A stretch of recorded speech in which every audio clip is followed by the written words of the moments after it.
स्वागत है सभी का फिर से नई वीडियो में। दोस्तों क्लास 12 भूगोल का मॉडल पेपर के बारे में बात करने वाले और आपका 2024 का ये मॉडल पेपर रहने वाला है। क्योंकि दोस्तों आप जब एग्जाम देने जाओगे, आपका 9 मार्च का जब एग्जाम होगा राजस्थान बोर्ड का, तो ऐसा ही पेपर आपको देखने को मिलने वाला है। तो ये चीज़ आपको देखना बहुत ज़्यादा जरूरी है मॉडल पेपर, ठीक है, ताकि आपको पता चल जाएगा किस तरीके का आपका पेपर आता है। तो चलो हम क्वेश्चन पर आ जाते हैं। और 56 नंबर का आपका पेपर होगा, 3.25 घंटे का समय होगा। तो ए सेक्शन के बारे में हम बात कर लेते हैं। सारे क्वेश्चन को हम वन बाई वन करके हर एक क्वेश्चन को सॉल्व करवाने वाले ए सेक्शन। फर्स्ट क्वेश्चन आपका रहेगा, बहुविकल्पी क्वेश्चन रहेंगे। नव निश्चयवादी की संकल्पना किसने प्रस्तुत की थी? तो किसने की गई थी दोस्तों? ये ग्रिफिथ टेलर ने की गई थी। किसने? ग्रिफिथ टेलर ने की गई थी। हर एक क्वेश्चन को नोट कर लेना क्योंकि इंपॉर्टेंट क्वेश्चन आपके लिए रहने वाला है। अगला क्वेश्चन है आपका, जनसंख्या की प्राकृतिक वृद्धि का सूत्र है। तो जनसंख्या की जो प्राकृतिक वृद्धि का जो सूत्र होता है वो जन्म और मृत्यु दर होता है। क्या होता है? जन्म और मृत्यु दर होता है। चैनल पर पहली बार विजिट कर रहे हो तो भाई सब्सक्राइब जरूर कर लीजिए क्योंकि ऐसे ही मॉडल पेपर आपको मिलते रहेंगे। निम्नलिखित, अगला क्वेश्चन है, निम्नलिखित में से किस उपांग का संबंध प्रो एस्मत सेन से है? तो किससे है दोस्तों? तो इसका जो हमारा राइट आंसर रहेगा ए ऑप्शन, क्षमता और उपागम से है। किससे? क्षमता और उपागम से है, ठीक है। अगला क्वेश्चन है, प्राचीनतम ज्ञान आर्थिक क्रियाएं हैं। तो 4 नंबर का क्वेश्चन है, वो क्या है आपका? तो दोस्तों वो भोजन और संग्रहण आखेट है। ये आपकी जो प्राचीनतम ज्ञान आर्थिक क्रियाएं वो आपकी ये रहने वाली है। अगला क्वेश्चन आपका रहेगा, निम्न में से कौन सी एक अर्थव्यवस्था का उत्पादन का स्वामित्व व्यक्तिगत होता है? ठीक है, कौन सी जो व्यवस्था होती है उसका स्वामित्व व्यक्तिगत होता है? तो वो होता है भाई पूंजीवाद। जो व्यवस्था होती है उसका जो उत्पादन है व्यक्तिगत स्वामित्व होता है उसका, ठीक है। अगला क्वेश्चन आपका रहेगा, निम्नलिखित में से परिवहन का प्रकार नहीं है। तो थोड़ा सा दिमाग लगाना है, ज्यादा दिमाग नहीं लगाना है, अपने माइंड से ये क्वेश्चन सॉल्व हो जाएगा। देखो वायु भी एक परिवहन का है, जल भी परिवहन है, सड़क भी परिवहन है। तो परिवहन नहीं है तो मोबाइल कोई परिवहन थोड़ी नहीं है। तो ये आपका आंसर हो जाएगा, ठीक है।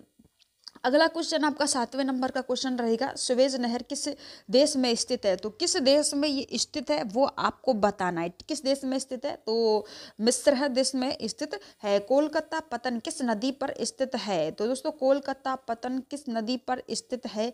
तो कौन सी नदी है वहां पर? तो आपको बताना है कौन सी नदी है। तो हुगली नदी है। कौन सी नदी है बेटा? हुगली जो नदी है वहां पर कोलकाता पतन इस नदी पर स्थित है, हुगली नदी पर स्थित है, ठीक है। अगला क्वेश्चन आपका रहेगा, ग्रियर्सन के अनुसार भारत में भाषाओं की संख्या थी। तो ग्रियर्सन के अनुसार भारत में जो भाषाओं की संख्या थी वो कितनी थी? वो आपके 544 भाषाओं की संख्या थी। अगला क्वेश्चन है, निम्नलिखित में से सर्वाधिक जनसंख्या घनत्व वाला राज्य है।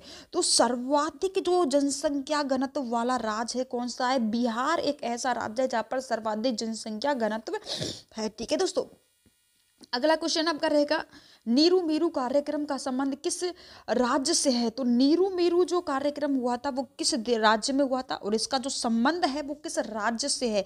तो इसका जो संबंध है आंध्र प्रदेश से, क्योंकि नीरू मीरू जो कार्यक्रम हुआ था वो आंध्र प्रदेश में ही हुआ था, तो इसलिए इसका संबंध भी आंध्र प्रदेश से ही है। अगला क्वेश्चन रहेगा, यमुना नदी किन दो शहरों के मध्य में सर्वाधिक प्रदूषित है? कि यमुना नदी किन दो शहरों के बीच में? देखो यमुना नदी प्रदूषित तो होती है पर सर्वाधिक कहाँ पर प्रदूषित है? किन देशों के किन शहरों के बीच में प्रदूषित है? तो वो जो है सर्वाधिक जो प्रदूषित होती है वो दिल्ली से इटावा के बीच में ये सर्वाधिक प्रदूषित होती है, ठीक है। हर एक क्वेश्चन को बेटा नोट करना है आपको, ठीक है ना। अगला क्वेश्चन जो आपका रहेगा, अगला क्वेश्चन आपका है, बॉक्साइड किस प्रकार का अयस्क है? तो आपको बताना है एल्युमिनियम है, मैग्नीज है, अब्रक है, तांबा। तो किस प्रकार का अयस्क होता है बॉक्साइड? तो एल्युमिनियम प्रकार का क्या होता है? अयस्क होता है, ठीक है। भारत में रेल सेवा की शुरुआत कब हुई थी? ये क्वेश्चन रहने वाला है हमारा। तो देखो अगर डेट पूछी जाए आपसे तो 16 अप्रैल आएगा। क्या आएगा दोस्तों? 16 अप्रैल डेट थी इसकी। और कब हुई थी रेल की शुरुआत भारत में? 1853, यानी कि हम बोल सकते हैं 16 अप्रैल 1853 को भारत में रेल की सेवा की शुरुआत हुई थी, ठीक है। इस तरीके से आपको रहने वाला है।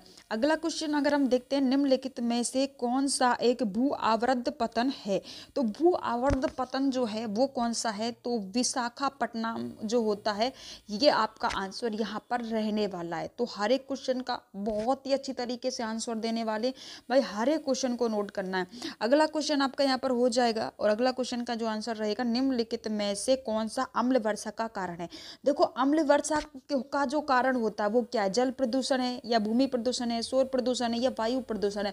अम्ल वर्षा है वो सर्वाधिक जो इसका जो कारण होता है वो होता है वायु प्रदूषण, क्योंकि दोस्तों वायु में प्रदूषण होने के कारण ही क्या होता है? अम्ल वर्षा होती है और इसका बहुत ही नुकसान होता है हमारी भूमि के लिए। तो इसका आंसर हो जाएगा आपका वायु प्रदूषण। ठीक है। अगला क्वेश्चन आएगा आपका, रिक्त स्थानों की पूर्ति करनी है, रिक्त स्थानों की यहाँ पर आपको पूर्ति करनी है। ठीक है, अगला क्वेश्चन है यहाँ पर आपका क्या रहेगा? रिक्त स्थानों की पूर्ति करनी है। इसका अति उच्च मानव विकास सूचकांक वाले देश है जिसका स्कोर से ऊपर है, तो वो कौन सा देश है? आपको लिखना है जिसका स्कोर ऊपर है। तो वो देखो यहाँ पर आ जाएगा नार्वे। नार्वे जो देश है आपका, वो इसका स्कोर सबसे ऊपर है, तो यहाँ पर क्या आ जाएगा? नार्व आ जाएगा इस किस स्थान में। ठीक है, अगला क्वेश्चन आपका हो जाएगा मिश्रित कृषि में। ठीक है, ध्यान से सुनना यार हर एक क्वेश्चन को। मिश्रित कृषि में फसल उत्पादन एवं खालिस्तान दोनों समान महत्व दिया जाता है। ध्यान से दोबारा पढ़ लीजिएगा, क्योंकि मिश्रित जो कृषि है उसमें फसल का जो उत्पादन है एवं दोनों को समान महत्व दिया जाता है। तो किसको दिया जाता है? पशुपालन को। देखो यहाँ पर मिश्रित कृषि जो फसल उत्पादन को एवं पशुपालन को, क्या हो जाएगा यहाँ पर आपका? जो हो जाएगा यहाँ पर पशुपालन आ जाएगा। क्या आ जाएगा? पशुपालन को दोनों को समान महत्व दिया जाता है। ठीक है, अगला क्वेश्चन है, अगला क्वेश्चन रहेगा प्रत्येक सड़क जो दो नाड़ों से जुड़ी रहती क्या कहलाती है? तो यहाँ पर आ जाएगा कि जो प्रत्येक सड़क होती है ना वो दो नालों से, जैसे यहाँ से जो भी जुड़ रही है और यहाँ से भी जुड़ रही है, तो इसके बीच में जो होता है ना इस खालिस्तान में आ जाएगा आपका योजक। उसको जो जोड़ने वाला जो स्थान होता है ना उसको योजक कहते हैं। क्या कहते हैं? योजक कहते हैं। ठीक है, अगला जो क्वेश्चन रहेगा, खालिस्तान विश्व में संघनतम रेल तंत्र पाया जाता है, तो सर्वाधिक रेल तंत्र है वो कहाँ पाया जाता है? वियना में। कहाँ पाया जाता है? वियना। कहाँ? वियना में विश्व का, यहाँ पर आ जाएगा वियना में विश्व का संघनतम रेल तंत्र पाया जाता है। ठीक है, इस तरीके से रहेगा। अगला क्वेश्चन है विश्व व्यापार संगठन का मुख्यालय खालिस्तान में स्थित है, तो विश्व व्यापार जो संगठन है इसका मुख्यालय कहाँ पर स्थित है? ठीक है, ये आपको बताना है। तो कहाँ पर है? जनेवा में। कहाँ पर है? जनेवा में विश्व व्यापार जो संगठन है इसका मुख्यालय स्थित है, तो यहाँ पर जनेवा आ जाएगा। ठीक है दोस्तों, तो अगला क्वेश्चन हमारा रहेगा कि राष्ट्रीय युवा नीति फरवरी में आरंभ की गई, तो कब की गई थी? तो फरवरी में कब की गई थी? 2014 में की गई थी। कब की गई थी? 2014 में। तो यहाँ पर आपका आ जाएगा 2014, यहाँ पर आपका आंसर हो जाएगा। ठीक है, अगला क्वेश्चन होगा भारत में नगरों का जो अभ्युदय जो रहा था, मतलब नगरों का सर्वाधिक जो विकास हुआ था, ठीक है, भारत में सर्वाधिक नगरों का विकास हुआ था, किस काल में हुआ? ठीक है, तो वो कौन सा काल था जहाँ पर सर्वाधिक नगरों का विकास हुआ था? वो है आपका मुगल काल।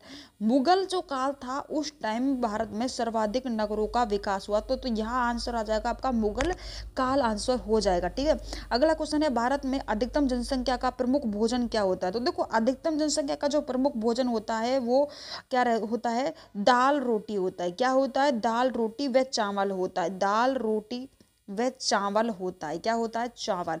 आपको आंसर क्या देना है? दाल रोटी व चावल इसका आंसर हो जाएगा, क्योंकि ये जो भोजन है ये दुनिया का, मतलब सर्वाधिक भारत की जो जनसंख्या होती है वो यही भोजन सर्वाधिक करती है। कोई से भी राज्य में आप चल जाओ ये सब जगह आपको मिलेगा।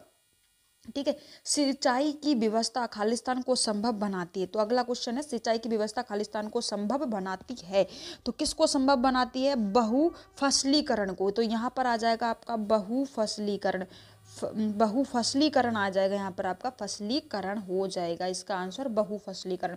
तो सिंचाई की जो व्यवस्था है बहुफसलीकरण को संभव बनाती है। अगला क्वेश्चन है इंदिरा गांधी नहर पंजाब में खालिस्तान बांध से निकलती है, तो इंदिरा गांधी जो नहर पंजाब से निकलती है ये पता है, पर कहाँ से निकलती है? हरि के बैराज से निकलती है। कहाँ से निकलती है? हरि के बैराज बांध जो है, हरि के बैराज जो बांध है वहां से आपकी निकलती है। क्या निकलती है? इंदिरा गांधी नहर हरि के बैराज पंजाब से निकलती है। ठीक है, अगला क्वेश्चन आपके अति लघुआत्मक क्वेश्चन आ जाएंगे। अब हम अति लघुआत्मक क्वेश्चंस को देखेंगे।